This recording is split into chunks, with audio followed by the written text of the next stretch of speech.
আসসালামু আলাইকুম। আমি জানে আলম অপুর ওয়াইফ। আমি আজকে কোনো নির্দিষ্ট রাজনৈতিক দল অথবা কোনো স্পেসিফিক পার্সনের বিরুদ্ধে কিছু বলতে আসি নাই। আমার হাজবেন্ডের সাথে গত 17 জুলাই থেকে আজকে পর্যন্ত যা ঘটছে আমি সেগুলোই ক্ল্যারিফাই করব, যেটা আমাকে জানে আলম অপু জানাইছে।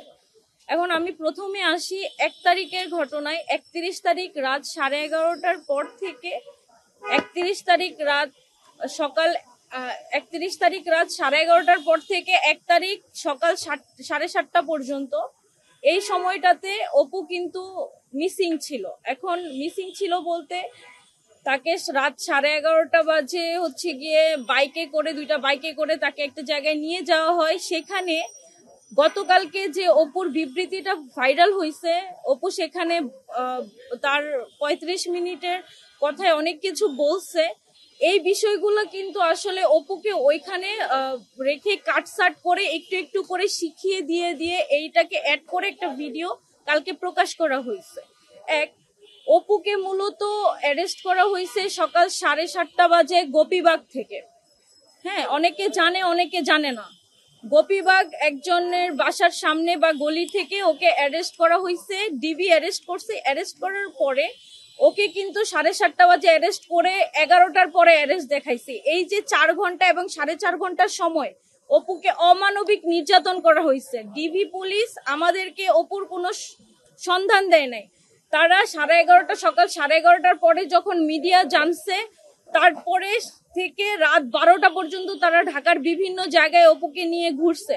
তারা কিন্তু অপুকে 24 ঘন্টার মধ্যে কোর্টে উঠায় নাই। 2 তারিখে দুপুর 3টার পরে অপুকে কোর্টে উঠাইছে এবং 10 দিনের রিমান্ড দাবি করছে, এটা সবাই জানে, এবং 4 দিনের রিমান্ড মঞ্জুর করছে। আমার লয়ার বলছিল, অর্থাৎ অপুর লয়ার বলছিল যে অপু কিন্তু মূলত জুলাইয়ের আহত যোদ্ধা। তার কিন্তু নিউরো সায়েন্স হসপিটালে চিকিৎসাধীন অবস্থায় সে এখনো আছে। তার ব্রেনে ড্যামেজ আছে। তো আমরা ওইগুলো মেডিকেল পেপার সাবমিট করে অনেক রিকোয়েস্ট করছিলাম ওকে যেন রিমান্ড না দেওয়া হয়। তারপরেও 4 দিনের রিমান্ড দেওয়া হয়েছে। এই 4 দিনের রিমান্ডে অপুকে অমানবিক নির্যাতন করছে। এই 4 দিনের মধ্যে পুলিশ এবং ডিবি উভয় আমাদেরকে হয়রানি করছে।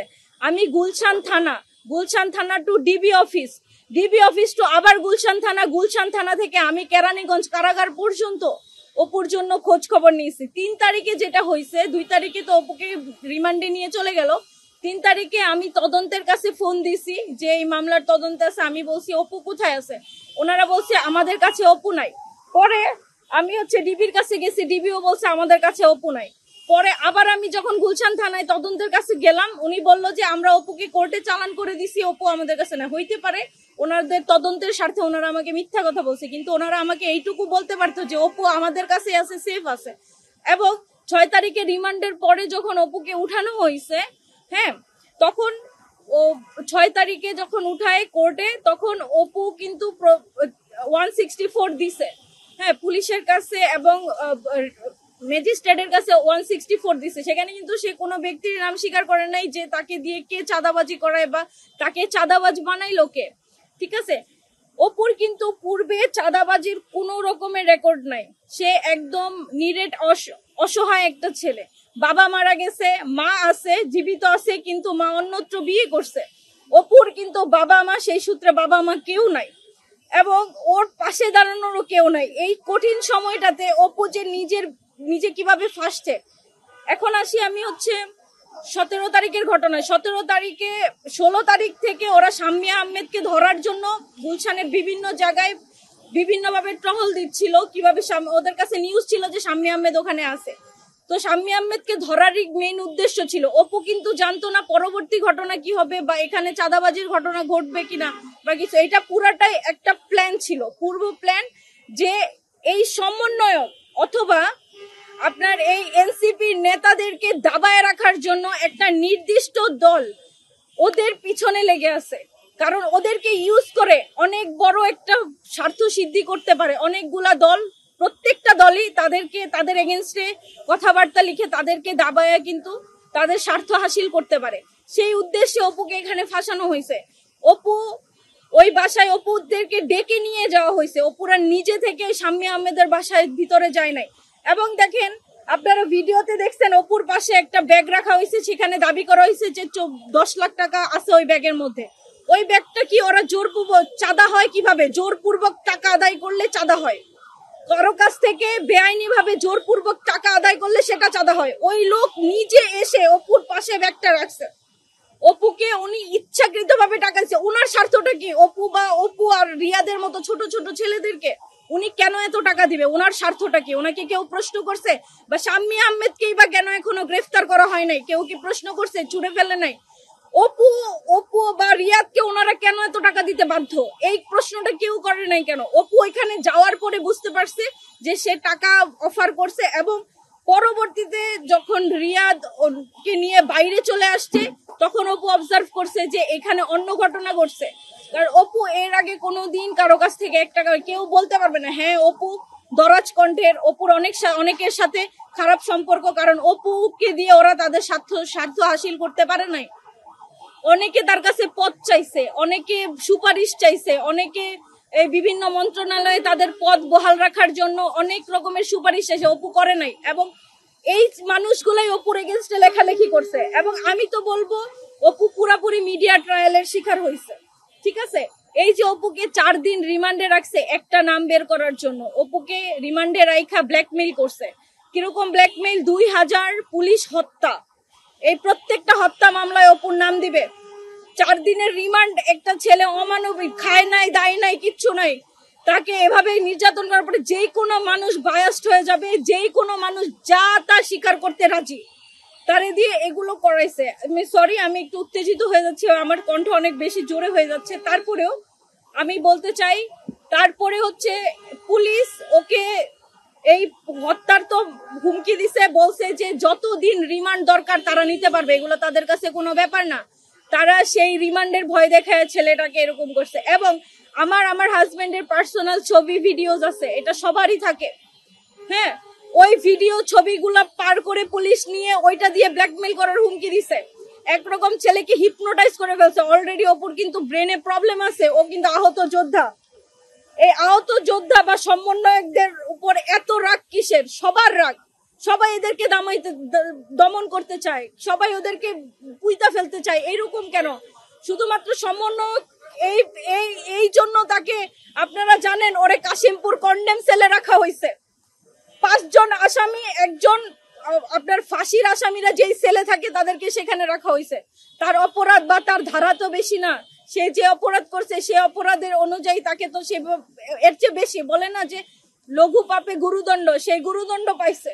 জানে আলম অপু জানতোই না যে ওইখানে চাঁদাবাজি হচ্ছে বা হবে, কিন্তু ইচ্ছা করে তাকে এই বিষয়গুলা বারবার মিডিয়া ট্রায়ালে নিয়ে আসছে। তারপরে এই যে এখন যে পরিস্থিতি ঘটছে, আমি নিজেকে অনিরাপদ মনে করতেছি। এই আপনারা বলেন যে এতদিন পরে কেন এই ভিডিওটা আসলো? যে ভিডিওটা 1 তারিখ রাত্রে বেলা ধারণ করা হয়েছে, সেটা 14 তারিখে কেন আসলো? 13 তারিখে কেন আসলো? এর পিছনে কার স্বার্থ থাকতে পারে? আপনারাই বের করেন। বাংলাদেশের মানুষ তো এখন বোকা না, সবই বুঝে। হ্যাঁ, ঠিক আছে, আমি মানলাম অপুর দ্বারা একটা ভুল হয়ে গেছে, সে বুঝে নাই, তার জন্য আমি সবার কাছে ক্ষমা প্রার্থী। তো আমার আসলে এর বেশি কিছু বলার নাই, কারণ আমাকে অপু যা তথ্য দিছে আমি সেগুলাই আপনাদের সামনে বললাম। অপুর সাথে 8 তারিখে আমার দেখা হয়েছিল জেলখানায়, কাশিমপুর কারাগারে। তখন আমাকে অপু এই তথ্যগুলা দেয় যে আমাকে এরকম উঠায় নিয়ে যায় একটা বড়সড় ভিডিও বানানো হয়েছে, এটা যে কোনো সময় বের করতে পারে। যদি বের করে, তোমার যদি সম্ভব হয় তাহলে আমাকে নিয়ে কিছু একটা বইলো বা কাউকে খোঁজার চেষ্টা করো। এখন অপুকে অ্যারেস্ট করার পরে বা হচ্ছে এই ঘটনাটা পাবলিশ হওয়ার পরে অপুর দল, ও যেই দল থেকে দলের কর্মী, সেই দল থেকে পুরাপুরি ভাবে ওকে বহিষ্কার করে দেওয়া হয়েছে। আমার সাথে কেউ যোগাযোগ করে নাই। আমি দেখছি কি অন্যান্য দল যেমন আওয়ামী লীগ, বিএনপি, ওদের নেতা কর্মীরা বিপদে পড়লে ওদের বড় বড় নেতা, বড় ভাই ব্রাদাররা কি করে, যেই কোনো ভাবে ওদেরকে সেভ করার চেষ্টা করে। কিন্তু এনসিপি যেটা করছে, ওকে একেবারে বৈষম্য বিরোধী ছাত্র আন্দোলনের কমিটি থেকে শুরু করে গ্রিন ইউনিভার্সিটিতে যে সে পড়াশোনা করে সেই ভার্সিটি থেকে পর্যন্ত ছেলেটাকে বহিষ্কার করে দেওয়া হয়েছে। তার তো কিছু নাই, তার পাশে দাঁড়ানোর বদলে তারা তার পাশ ছেড়ে চলে গেছে। এখন আমি নিজেও জানি না আমি কিভাবে এই জায়গায় আসলাম। আমার এখন যখন ওই ভিডিওটা ভাইরাল হয়েছে তখন হচ্ছে গিয়ে তারা আমাকে খোঁজা শুরু করছে। এর আগে কিন্তু অপু কোনো আইনি সহায়তার জন্য কেউ আমার সাথে যোগাযোগ করে নাই। অপু কেমন আছে, কোথায় আছে, এটা জিজ্ঞেসও আমাকে কেউ করে না। এটা তাদের কাছে কোনো ব্যাপার না, কিন্তু স্বার্থে বা সবাই দূরে সরে যায়, স্বার্থে আবার সবাই কাছে আসে। ঠিক আছে, কিন্তু আমি সবার কাছে বলবো অপু কোনোদিন চাঁদাবাজ ছিল না, অপু চাঁদাবাজি করে নাই, অপুকে দিয়ে কেউ চাঁদাবাজি করায়ও নাই। ঠিক আছে, অপু পুরাপুরি একটা মিসআন্ডারস্ট্যান্ডিং মিসম্যাচের মধ্যে ঢুকে গেছে। আমি সকলের উদ্দেশ্যে বলবো, এই মিডিয়ার মাধ্যমে সবার কাছে পৌঁছে দিতে যাব যে ছেলেটা একেবারেই অসহায়। আপনারা ওকে ভুল বুঝেন না, আপনারা ওর প্রথম জীবনের প্রথম ভুল মনে করে হইলেও আপনারা ক্ষমা করে দেন। আমি অপুর জায়গা থেকে, আমি অপুর হয়ে ক্ষমা চাইতেছি আপনাদের কাছে। আপনারা বিভিন্ন ছবি টবি দেখছেন। এখন অপুকে যে 31 তারিখ রাত 11:30 থেকে 1 তারিখ সকাল 7টা পর্যন্ত ওকে কে আটকায় রাখছে, ওকে দিয়ে কে দফায় দফায় এরকম ভাবে একটু একটু করে ভিডিও রেকর্ড করছে। ভিডিও রেকর্ডে কিন্তু বুঝাই যাচ্ছে সামনে একজন বসে আছে। লাস্টের বা মাঝে 14-15 মিনিটের পরে, 35 মিনিটের ভিডিওটার কথা বলছি, 14-15 মিনিটের পরে বা লাস্টের দিকে দেখবেন অপুকে কেউ প্রশ্ন করতেছে, যেমন সাংবাদিকরা আমাকে প্রশ্ন করতেছে এরকম। তো ওকেও এরকম কেউ বসায় রাখা এই ভিডিওটা ধারণ করছে। অপু ওখানে বলছে যে প্রথম যে ভিডিওটা ছাড়ে তার ক্যাপশনে দেখলাম এরকম বলা যে অপু ভিডিওটা করে কোনো বন্ধুর কাছে দিয়ে গেছে। হ্যাঁ, তো অপুর এই বন্ধুটা কে? অপুর এই ভিডিওটা সর্বপ্রথম কার পেজ থেকে আপলোড করা হয়েছে এটা আপনারা বের করেন। অপু কোনো বন্ধুর কাছে কোনো ভিডিও বানায় দিয়ে যায় নাই। অপু এই ঘটনা ফ্লাশ হওয়ার পরে নিজেই বলছিল যে আমি গ্রেফতার হই নাই এবং আমাকে একটু সময় দেন, আমি মানসিক চাপের মধ্যে আছি, আমি আপনাদের কাছে বিস্তারিত সব বলবো। কিন্তু সেই ছেলেটা এটা বলার সুযোগ পায় নাই। ও 26 তারিখে যখন 5 জনকে একসাথে অ্যারেস্ট করছে, অপু কিন্তু সেই ঘটনাস্থলে ছিল না। অপুর যদি টাকার লোভ থাকতো বা চাঁদাবাজি করার ইচ্ছা থাকতো, সেদিন 40 লাখ টাকা আনার জন্য ওই 5 জনের মধ্যে অপুকে পাওয়া যেত। এখন আপনারা বলতে পারেন যে অপুর হচ্ছে সিসিটিভি ক্যামেরা ভাইরাল হয়েছে, যে অপু হাইটা চইলা যাইতেছে, পলায়ন করতেছে, ওইটা অপু ছিল না। অপু ওই দিন ওই ঘটনাস্থলে তো দূরের কথা, ঢাকার মধ্যে ছিল না, অপু ছিল কিশোরগঞ্জ, মিঠামাইন চলে গেছিল। ও বুঝতে পারছিল যে ওকে এগুলার মধ্যে ফাঁসানো হবে। বিএনপি নেতা ইশরাকের সঙ্গে কি সম্পর্ক সেটা তো আমি বলতে পারবো না, কিন্তু এখানে অপুকে ইউজ করে একটা দল নিজেদের স্বার্থ হাসিল করতে চাইছে কাউকে দাবানোর জন্য, এবং এটা তো সবার কাছে ক্লিয়ার কোন দল সেটা তো আমি বলতে পারবো না, তাই না? আমি আপনাদেরকে বলতেছি যে 31 তারিখ রাত 11:30টার পর থেকে 7টা পর্যন্ত ওকে যে বন্দি করে রাখলো, ওইখানে ওর যে স্বীকারোক্তি নিল, এই স্বীকারোক্তিটা নিল কারা? এবং গোপীবাগ কার বাসা? গোপীবাগ কার বাসা? ইশরাক ভাইয়ের বাসা না? এবং অপুকে তো ইশরাক ভাইয়ের বাসার সামনে থেকেই ধরছে। এবং আপনারা দেখেন কয়েকটা ছবি টবি ঘুরে বেড়াচ্ছে, এগুলো তো সব ইশরাক ভাইয়ের বাসাতেই। এখানে তো বলার সন্দেহর কিছু নাই যে অপুকে নিয়ে ইশরাক ভাই জোরপূর্বক এগুলো করাইছে। এবং যেই ধারণা সেটা হচ্ছে যে অপুকে উনি হয়তোবা আইনি সহায়তা দেওয়ার কথা বলছিল, যে তুমি আমাকে শুধু একটা নাম বলবা, তোমার নাম একটা নাম বলবা, যে কোনো উপদেষ্টার একটা নাম বলবা, হয়তোবা আসিফ নয়তো নাহিদ, কারো একটা নাম বলবা যে তোমাদেরকে দিয়ে চাঁদাবাজি করায়, তাইলেই হবে, তোমার যত রকমের হেল্প লাগে আমরা তোমাকে করবো। বলছে যে আমি পুরাপুরি ফেসে গেছি, এটা আমি বুঝতেই পারি না, আমি নিজে যা ওইখানে এইরকম সিচুয়েশনে পড়ে যাব। আমি জানতামই না যে ওইখানে রিয়াদ টাকা নিতে গেছে বা ওই আঙ্কেলও আইসা রিয়াদকে টাকা দিবে, এগুলা অপু জানতোই না। অপু গেছে শাম্মী আহমেদকে ধরার জন্য, এটাই ওর উদ্দেশ্য, ওর আর কোনো উদ্দেশ্য ছিল না। ঠিক আছে, এখন এই 31 তারিখের রাতে থেকে সকাল 7টা পর্যন্ত এই সময়টাতে অপু গোপীবাগে ছিল।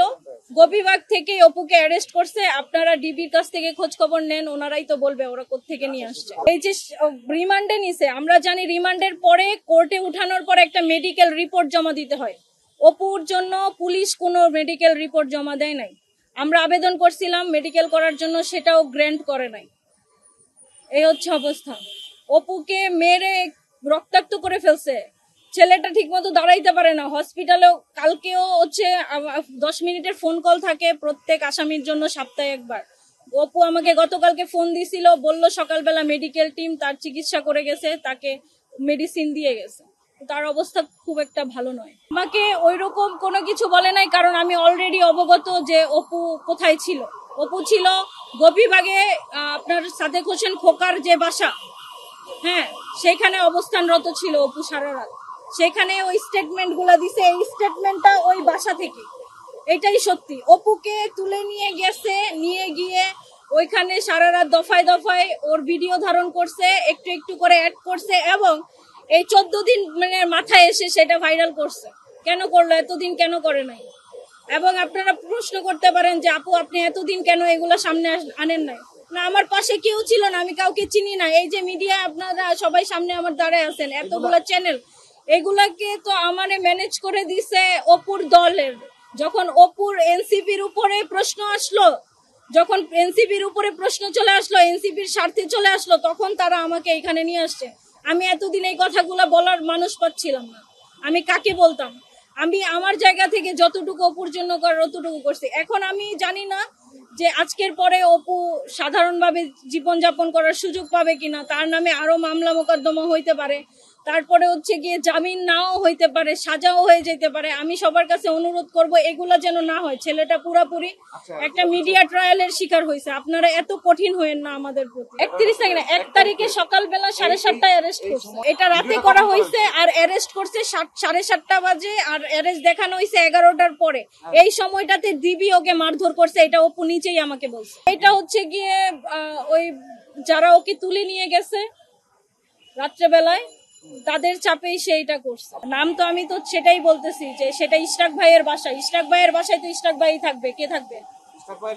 হ্যাঁ, ইশরাক ভাইয়ের লোকজনই তাকে তুলে নিয়ে গেছে। ইশরাক ভাইয়ের বাসায় ছিল এবং ইশরাক ভাই ডিবি পুলিশের কাছে নিউজ দিয়ে ওদেরকে ধরা গেছে। কারণ রিমান্ডে নিয়ে অপুর মুখ থেকে বারবার এই আসিফ মাহমুদ সজীব ভুইয়া নামটা আর নাহিদ ইসলাম নামটা তারা শুনতে চাইছে, যে তোমাদের পিছনে এই দুইজন আছে, যেই কোনো একজনের নাম তোমাকে স্বীকার করতে হবে। সে কিন্তু 164-এ কোথাও এই দুইজন উপদেষ্টার কারণ সে বলেন। আমি বলবো যে আমি এখন নিরাপত্তাহীনতায় ভুগতেছি। আমার নিরাপত্তা এনশিওর করেন, জানি না পরবর্তীতে। হ্যাঁ, আমার নিরাপত্তার জন্য আমি খুব চিন্তিত। আমার কেউ নাই ভাই, আমার হাজবেন্ডার জেলে, আমাকে দেখে রাখারও কেউ নাই। আমি মেয়ে মানুষ, আমি আসলে আমার হাজবেন্ড যেন সুন্দর, আমি চাই যে সে এসে, আমি আগেও চাইতাম এখনো চাই, সে কোনো রাজনীতি না করুক এবং সুন্দর নর্মাল সাধারণ জীবন যাপন করুক, সেটা যেন সে পায়। এবং আমি এরপরে আজকের পরে যে আমি এখন বাসায় যাব, বাসায় কিভাবে থাকবো বা আমার নিরাপত্তা কতটুকু, আমার যেন কিছু না হয় ভাই। বাইকটা না, চাঁদার টাকায় বাইকটা কিনছে রিয়াদ, অপুকে নিয়ে গিয়ে অপুর নামে, কারণ রিয়াদের নামে অলরেডি 2টা বাইক আছে। এই বিষয়ে আমি একটু বলি।